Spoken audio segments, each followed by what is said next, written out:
రథసప్తమి నాడు ఆకాశం అంతా నక్షత్ర మండలం రథాకారంలో ఉంటుంది. అందుకని దానికి రథసప్తమి అని పేరు.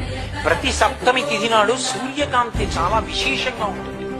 అటువంటి సప్తమి తిథి నాడు రథసప్తమి వచ్చినప్పుడు ఆ జిల్లేడాకులు రేగుపళ్ళు తల మీద పెట్టుకుని నమస్కారం చేసి సూర్యుడికి స్నానం చేస్తారు. ఎందుకు అంటే సూర్యబింబంలో ఉండేటటువంటి ప్రాణశక్తిని పుచ్చుకుని జిల్లేడాకు ఇక్కడ ఉండేటటువంటి గోరువెచ్చటి ఆ బ్రహ్మస్థానము నుండి ఆ లోపలికి ప్రసారం చేస్తుంది. దానివల్ల ఎదర వచ్చేటటువంటి విశేషమైనటువంటి వేడిని తట్టుకోవడానికి కావలసిన శక్తి వస్తుంది.